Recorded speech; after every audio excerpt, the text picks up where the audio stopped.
नमस्कार मित्रांनो, निफ्टी तसंच बँक निफ्टीसाठी उद्याची ट्रेडिंग स्ट्रॅटेजी आपण डिस्कस करणार आहोत. तसंच कालच्या व्हिडिओमध्ये जे डिस्कशन आपण केलेलं होतं त्याबद्दलही बोलणार आहोत. तर चला व्हिडिओला सुरुवात करूया. निफ्टीपासून सुरुवात करूया. आपण क्लिअरली बोललेलो होतो की सपोर्टच्या आसपास मार्केट बंद झालेलं आहे. मी क्लिअरली सांगितलेलं होतं की या सपोर्टच्या आसपास जर ओपन होत असेल किंवा थोडं गॅपअपने जरी ओपन होत असेल आणि मार्केट जरी इथं सपोर्ट घेत असेल तर मोस्ट प्रोबेबली मार्केट जे आहे ते या रेंजमध्येच क्लोजिंग देण्यास प्रेफर करेल. आपण इथं बघू शकतो या लेवलच्या आसपास मार्केटने थोडासा गॅपअप ओपनिंग दिली. डाऊन साईडला आलं, एक्झॅक्टली इथं सपोर्ट घेतला. सपोर्ट नंतरच चांगली एक रॅली आपल्याला अपर साईडला आलेली दिसते. आपण याच्यामध्ये ट्रेडिंग अवॉइड करणार होतो, स्पेशली निफ्टीमध्ये. स्टील ज्यांनी कोणी ट्रेड घेतला असेल एक दोन मोमेंटम त्यांना थोडेसे कॅप्चर करायला मिळाले. बँक निफ्टीबद्दल जर बोलायचं जर झालं तर बँक निफ्टीने छान रिकव्हरी दाखवलेली आहे. आपण इथं बघू शकतो प्रिव्हियस डे क्लोजिंग इथं आपल्याला मिळालेली आहे. एक्झॅक्टली या सपोर्टच्या आसपासच परत आपल्याला ओपनिंग मिळाली. मी क्लिअरली सांगितलेलं होतं की आपल्याला जर बँक निफ्टी इथं परत सपोर्ट घेताना दिसलं तर आपण एखाद दुसरा अटेम्प्ट इथं घेऊ शकतो. एक्झॅक्टली इथं बघू शकतो मार्केटने हा पहिला मूव्ह जो दिला याच्यानंतर हे जे करेक्शन आलं नंतरच्या सेकंड हाफच्या आसपास आपल्याला इथं चांगला मूव्ह आलेला दिसतोय आणि आपल्या ऑलमोस्ट टार्गेटपर्यंत गेलेला दिसतोय. आपण इथं बघू शकतो टार्गेटपर्यंत गेलाय आणि त्या आसपासच मार्केटने आपल्याला क्लोजिंग दिलेली आणि एक्झॅक्टली या रेजिस्टन्सच्या आसपास सपोर्ट घेऊन आपल्याला क्लोजिंग दिलेली दिसते. तर आता ही रिकव्हरी आलेली आहे. मग कालच्या फॉल नंतर थोडासा पॉज घेतलेला आहे. तर याचं काय मिनिंग असू शकतं, इथून पुढची वाटचाल काय असू शकते हे आपण डिस्कस करणार आहोत. पण त्यापूर्वी मित्रांनो, आपण जर चॅनलवर नवीन असेल तर कृपया चॅनलला सबस्क्राईब करायला विसरू नका आणि नोटिफिकेशनसाठी बेल आयकॉन प्रेस करायला विसरू नका. तर चला उद्याची स्ट्रॅटेजी डिस्कस करूया. उद्या एक्सपायरी असणार आहे बँक निफ्टीची आणि परवा असणार आहे निफ्टीची. डेटाकडे नजर टाकूया. डेटा काय सांगतोय तर 0.96च्या आसपास बँक निफ्टीचा डेटा आहे. आजच्या रॅलीनंतर थोडंसं सपोर्ट्स जे आहेत ना, बायर जे आहेत ना, त्यांच्यामध्ये थोडा कॉन्फिडन्स आलेला दिसतोय. 45,500च्या आसपास थोडंसं कॉल रायटर पुट रायटरमध्ये टफ सुरू आहे आणि काल इकडे भरभरून प्रमाणात जी पुट रायटिंग होताना जी दिसत होती ना ती मोस्ट प्रोबेबली कुठे आता थोडीशी 46,000च्या लेवलपर्यंत मागे सारलेली आपल्याला दिसते आहे. तर आता आपण जर ओव्हरऑल जर बघितलं नाही तर कुठल्या एका पॉईंटला सॅच्युरेशन येताना सध्या तरी दिसत नाहीये. उद्याची ओपनिंग कशी होते आणि थोडंसं सुरुवातीचे एक तासभरात मार्केट कसं रिॲक्ट करतं त्याच्यावर बऱ्याचशा गोष्टी निर्भर राहील. अदरवाईज असंच जरा राहिलं आणि उद्याच्या दिवशी जिथं क्लोजिंग दिलेली आहे बँक निफ्टीने त्याच्यावरतीच जरा ट्रेड करायला सुरुवात केली ना तर एक ट्रेंडिंग डे अपर साईडला मिळण्याची शक्यता थोडीशी दाट इथं बनताना दिसू शकते. अनलेस अँड अनटिल कुठल्या एका पॉईंटला सॅच्युरेशन आपल्याला होताना जरा दिसत नसेल तर. बट एक गोष्ट आणखीन लक्षात घ्यायची आहे की बँक निफ्टीचा आपण डेटा आत्ता बघितला, पण एक्झॅक्टली जर बघितलं ना तर याच्या आसपास कालची जी क्लोजिंग होती ना त्याच्या आसपास मार्केटने परत एकदा रेजिस्टन्स आपल्याला घेतलेलं दिसतंय. तर हा रेजिस्टन्स एक महत्त्वाचा ठरेल की याच्यावरती जरा मार्केट जोपर्यंत क्लोजिंग देत नाही तोपर्यंत एक सर्टन आपल्याला कॉन्फिडन्स येणार नाही की इथून बाईंग अपर साईडला किती येऊ शकते.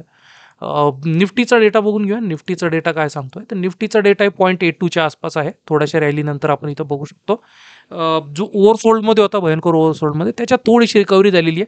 सपोर्ट बऱ्यापैकी बनलेले आहेत. 21,700 पर्यंत 21,600 पर्यंत चांगला सपोर्ट आहे. तगडा सपोर्ट आहे 21,500ला. 21,800च्या आसपास थोडं कॉल रायटर पुट रायटरमध्ये चालू आहे टफ आणि डिरेक्टली मोठा रेजिस्टन्स जो आहे तो 22,000च्या लेवलला आपल्याला बनताना दिसतो. इथेही सेम तीच परिस्थिती आहे. कुठल्या एका पॉईंटला सॅच्युरेशन आपल्याला जमलेलं दिसत नाही आहे.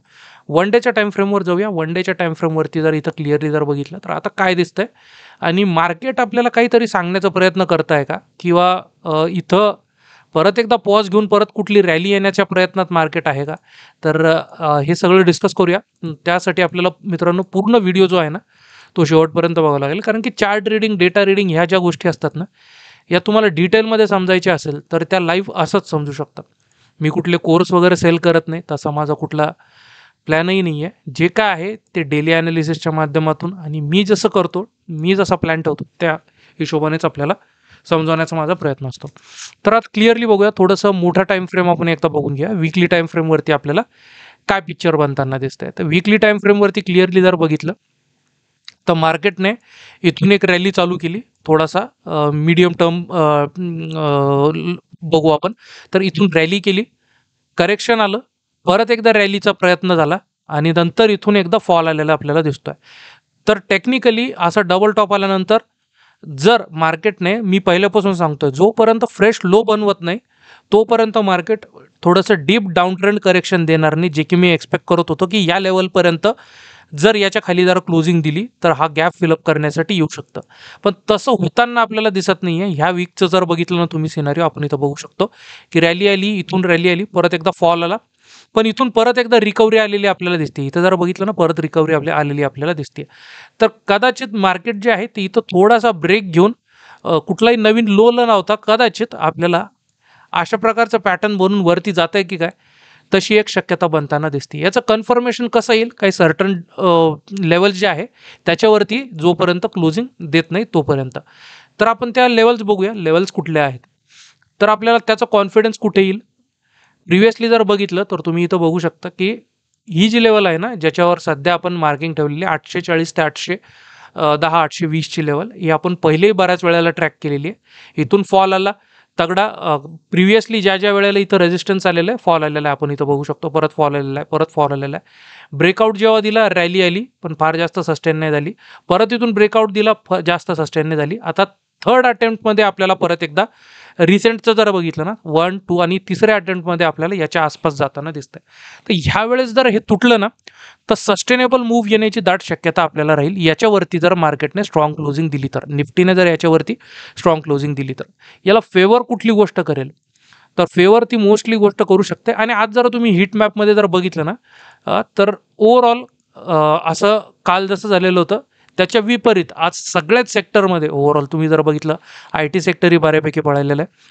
त्याच्यानंतर बँकिंग सेक्टर तर आहेच, आपण इथं बघू शकतो सगळ्या बँकिंग सेक्टरमध्ये बऱ्यापैकी रिकव्हरी आलेली आहे. तर ओव्हरऑल जर बघितलं ना तर सगळ्या सेक्टरने एक पॉझिटिव्ह अप मूव्ह आपल्याला दिलेला दिसतोय. तर उद्यासाठी सिम्पल ह्या रेंजमध्येच आहे मार्केट अजूनही. तर जोपर्यंत याच्यावरती निघत नाही ना तोपर्यंत आपल्याला वरती किंवा खाली काही ब्रेकआउट ब्रेकडाऊन देत नाही ना तोपर्यंत आपल्याला कुठलीही हालचाल करायची नाही आहे. तर उद्याच्या दिवशी या लेवलच्या वरती जर मार्केट निघताना दिसत असेल तर हमखास बाईंगची साईड आपल्याला धरायची आहे, मार्केटला लॉंग करायचं आहे. अपर साईडचे लेवल आपण क्लिअरली बघणारच आहोत. सपोर्ट एक्झॅक्टली आज जिथं घेतला तिथंच, हा कंप्लीट झोन तुम्हाला मी वारंवार सांगतोय, हा झोन जो आहे ना तो खूप इम्पॉर्टंट आहे. अपर साईडला आहे आणि डाऊन साईडला आहे. मार्केट सर्टन मोमेंटम देत आहे, बट ह्या रेंजमध्ये याच्या वरती किंवा खाली जाऊन कुठलं डायरेक्शनल मोमेंटम देताना आपल्याला दिसत नाही आहे. वन डेच्या टाइम फ्रेमवर आपण बोललो की थर्ड टाइम आता इथं प्रयत्न करत आहे मार्केट. याच्यावरती जर उद्या जर क्लोजिंग दिली ना तर बऱ्यापैकी मोमेंटम हे सस्टेनेबल होईल. पुढचे जे काही दिवस असतील ना ते अपर साईडला मोमेंटम चांगलं मार्केट देऊ शकतं. कारण की नंतरचं रेजिस्टन्स जर बघितलं ना डेटा वाईज जर बघायला जर तुम्ही गेले तर क्लिअरली ते आता डिरेक्टली 22,000च्या लेवलच्या आसपास आहे. क्लोजिंग याच्या आसपास आपण दिलेली आहे. तर 22,000च्या लेवलच्या आसपास आपल्याला मोमेंटम म्हणजे तिथं रेजिस्टन्स दिसत आहे. इन बिटवीन फार जास्त स्ट्रॉंग रेजिस्टन्स आपल्याला मध्ये कुठे दिसत नाही आहे. 21,800ची लेवल जरा सोडली तर, म्हणजे हा रेजिस्टन्स जरा सोडला तर ती क्लिअरली 22,000च्या रेंजपर्यंत आपल्याला जाताना दिसत आहे. याला फेवर कुठली गोष्ट करेल, जर उद्याच्या दिवशी परत आजच्यासारखं गॅपअप जरा झालं, आज काल एक्सपेक्ट जसं करत होतो आपण मोठं गॅपअप तसं झालं नाही, बट स्टील मार्केटने सपोर्ट घेऊन आपल्या लेवल्सला रिस्पेक्ट केलेलं आहे. बट उद्याच्या दिवशी जरा मोठं गॅपअप जर होताना जर दिसलं 100-1 पॉईंट्सच्या आसपास, तर ती फेवरमध्ये निश्चितच जाणार मार्केटच्या. गॅपअप नंतर कंटिन्युएशनमध्ये जाण्याची प्रोबॅबिलिटी जास्त बनताना दिसू शकते. इन केस जर मार्केट जर गॅपडाऊन ओपन होत असेल तर मोस्ट प्रॉबेबली मार्केट जे आहे मी तुम्हाला क्लिअरली सांगितलेलं आहे, गॅपडाऊन जर ओपन झालं आणि या रेंजमध्ये जरा परत एकदा सपोर्ट जर घेतलं तर ही रेंज पुढचे काही दिवस मार्केट सोडणार नाही. आणि वन डेच्या टाइम फ्रेमवरती आपल्याला क्लिअरली इथं दिसू शकतं की मग मार्केट जे आहे ना ती या रेंजमध्ये थोडासा बेस बनवेल आपल्याला. इथं जर बघितलं ना तुम्ही मागचे काही दिवस जर तुम्ही सोडले जिथं मोठे मोठे डीप मूव्ह दिलेले, त्या जेवढा फॉल आला तेवढंच नंतर रिकव्हरी पण झाली, तर इथं जर परत एकदा क्लोजिंग जर दिली नाही या रेंजमध्ये तर इथं बेस बनवेल आणि या बेसचा ब्रेकआउट ब्रेकडाऊन नंतर डायरेक्शन मार्केटचं डिसाईड होईल. तर अशा प्रकारे ह्या रेंजच्या मध्ये जर क्लोजिंग ह्या गॅपडाऊन जर आला तर मोस्ट प्रॉबेबली आणि जर मार्केट इथं सपोर्ट जर घेत असेल, जो की घेण्याची दाट शक्यता आहे, डेटाही आपल्याला तेच सांगतोय, तर तसं जर झालं तर या रेंजमध्ये क्लोजिंग देण्याचा प्रयत्न पुरेपूर मार्केट आपल्याला करू शकतं. डाऊन साईडला लेवल सेम त्याच आहे, मी क्लिअरली परत एकदा तुम्हाला सांगतोय 21,400. फर्दर याच्या खाली जर येताना जर दिसत असेल तर 21,300-320 पर्यंतचं लेवल आपल्याला क्लिअरली दिसू शकते. या लेवलसाठी आपण मार्केटला ट्रॅक करू शकतो. अपर साईडला काय परिस्थिती बनताना दिसू शकते, तर अपर साईडला जर बोलायचं जर गेलं तर डेटाही आपल्याला क्लिअरली सांगतोय की 22,000च्या लेवलपर्यंत आपल्याला टार्गेट जाताना दिसत आहे. तर या लेवलसाठी मार्केटला आपण लॉंग करू शकतो, निफ्टीला आपण लॉंग करू शकतो. बँक निफ्टीमध्ये बऱ्यापैकी ॲक्शन दिसू शकतं, कारण की रॅली आज चांगली आलेली आहे आणि वन डेच्या टाईम फ्रेमवर जर बघितलं ना, तर सेकंड हाफमध्ये थोडासा जो फॉल आला ना शेवटला, तो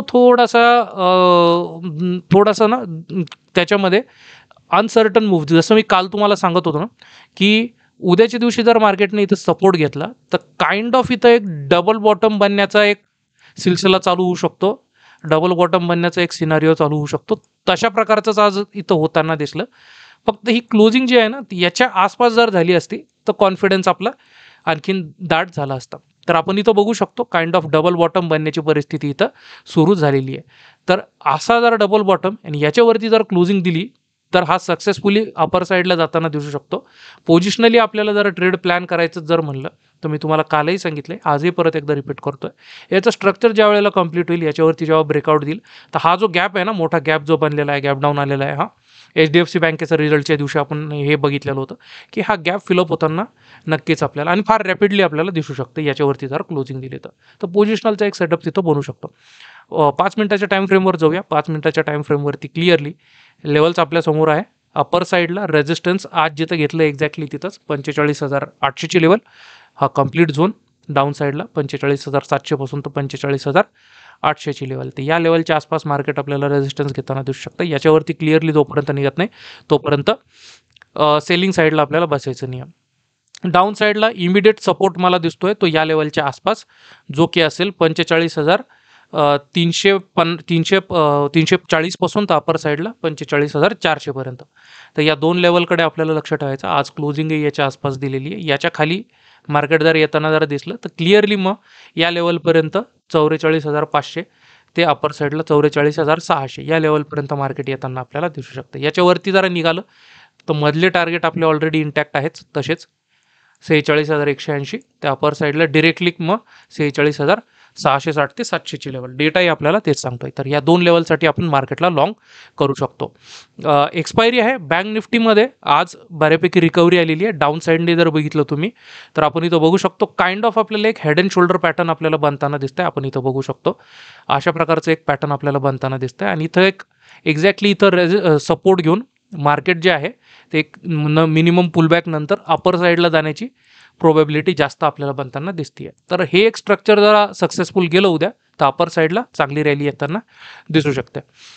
फेवर करेल एक्झॅक्टली गॅपअप नंतरच जर मार्केट, काल जसं मी सांगितलेलं होतं कालच्या दिवशी की डाऊन साईडने बऱ्यापैकी सपोर्ट घेत आलेलं आहे मार्केट आणि अपर साईडला जरी तो गॅपअप ओपनिंग जर दिली तर कंटिन्युएशनमध्ये जाऊ शकतं. तसंच आपल्याला होताना दिसलं. तर उद्याच्या दिवशी सेम तेच गॅपअप जर आलं मार्केटमध्ये तर कंटिन्युएशनमध्ये अपर साईडला जाताना दिसण्याची प्रोबॅबिलिटी जास्त बनताना आपल्याला दिसते. तर अशा प्रकारे सगळ्या प्रोबॅबिलिटीज आपण डिस्कस केलेल्या आहेत. आशा करतो की तुम्हाला हे सगळं डिटेल एक्सप्लेनेशन मित्रांनो समजत असेल. काही डाऊट असेल तुम्ही कमेंट सेक्शन किंवा इंस्टाग्रामवरती मला मेसेज करू शकता. आशा करतो की तुमचा उद्याचा ट्रेडिंगचा दिवसही चांगलाच असेल. व्हिडिओ आवडला असेल तर लाईक, सबस्क्राईब आणि शेअर करून ॲप्रिशिएट करायला किंवा प्रोत्साहन द्यायला विसरू नका. भेटूया नेक्स्ट व्हिडिओमध्ये. धन्यवाद.